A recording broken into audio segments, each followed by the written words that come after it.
morning is Sam Wells. Sam is a four-year boarding student from Cazenovia, New York. He is co-president of the Jewish Students Group, head of TOR, and a member of SAMH. He's also a proud four-year roommate of Terry Shaw. Sam.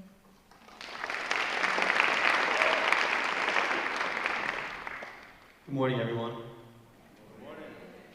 11 years ago, in July of 2013, I began my first summer at Camp Seneca Lake, a Jewish sleepaway camp in upstate New York. Even at 8 years old, I was eager to get away from my parents and live in a new environment, and I quickly fell in love with the camp. There were uncomfortable times, sure.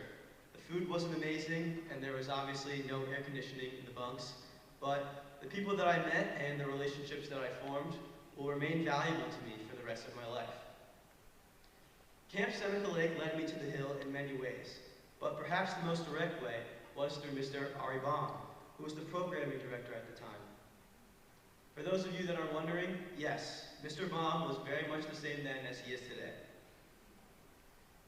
After my 8th summer at CSL, I began looking at boarding schools to attend, and I remembered that Mr. Baum had left CSL once he began his role as Dean of Students at the Hill School.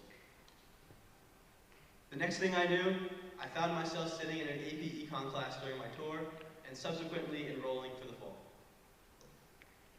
The bridge that was built that led me to the Hill has led to growth. Growth that I hope many of you recognize in yourselves as you reflect on your own bridge that led you to the Hill. But it's also okay if you can't. Growth obviously takes time, and many struggle to accept this, myself included.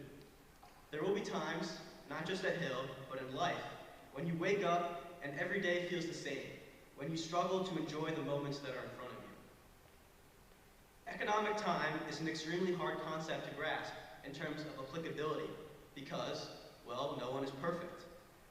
How do you produce and navigate at the point of most efficiency? To have perfected this is the long run, and coming to terms with this idea takes growth, which can also be defined as a skill. I, like many others, have made poor economic choices during my tenure as a Hill student, to such an extent that I sacrificed long-term gain for short-term benefit. These choices were not monetary, which your mind may have gravitated to when I said the term economic. I've been unkind to others when I've had the opportunity to be kind. I've cheated. I've cheated others. I've cheated myself. I've had issues with drug use, which you probably wouldn't have been able to guess about me if you just passed by me in the hall every day. In fact, everyone you pass by as you walk from class to class has their own dilemmas, their own personal struggles.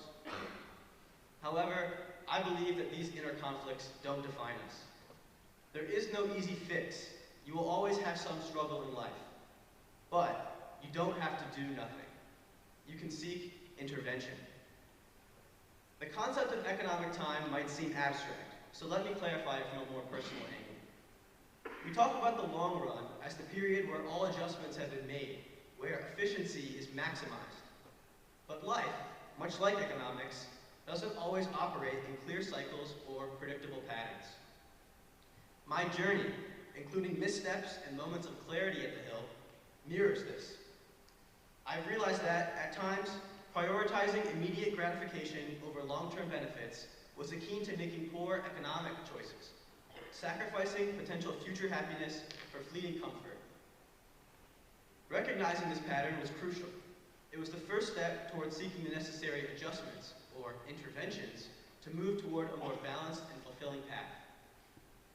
This process of reflection and action is, in essence, navigating our own personal business cycles to achieve growth and stability.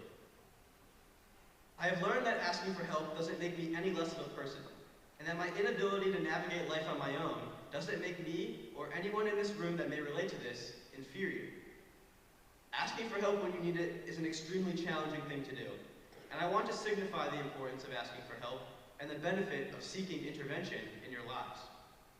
Sure, it is less efficient to seek intervention. I would much rather deal with all my problems on my own, believe me.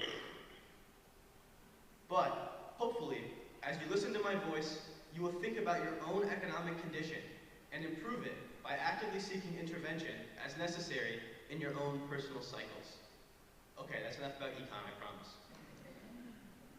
I'd like to share with you all a poem that has been passed down by forced memorization through 3 generations of the Wells family.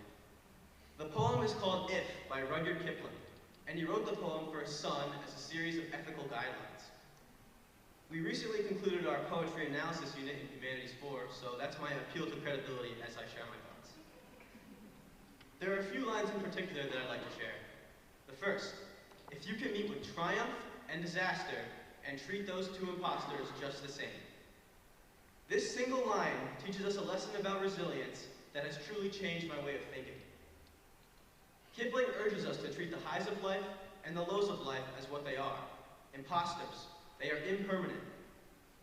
I believe the meaning there is that both are transient things, and neither defines you. What defines you is how you deal with them both. You may be asking yourself, how do I deal with them both?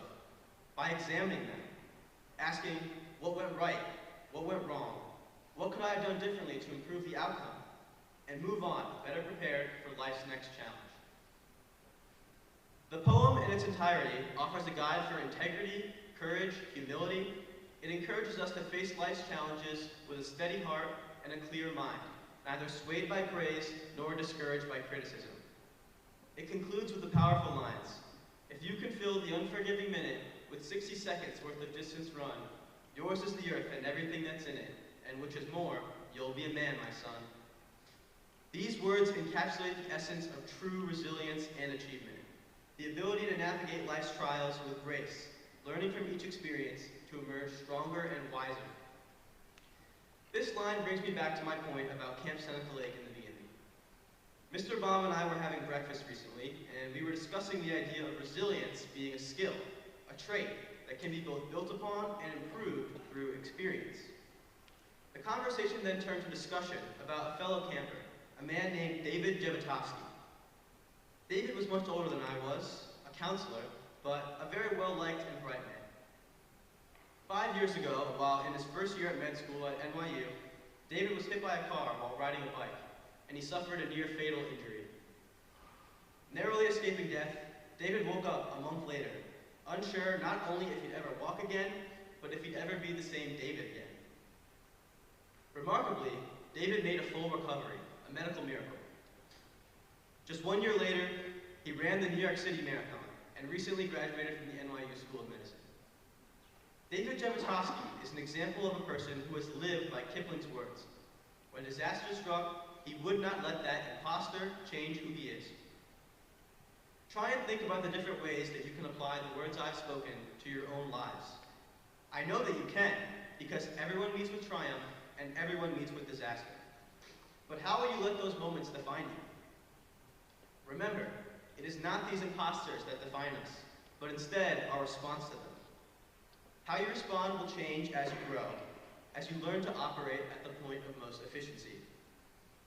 Let us choose to build bridges within ourselves, between our immediate desires and our long-term aspirations. Let us choose resilience, not as a reaction, but as a proactive stance towards life's inevitable changes. Thank you.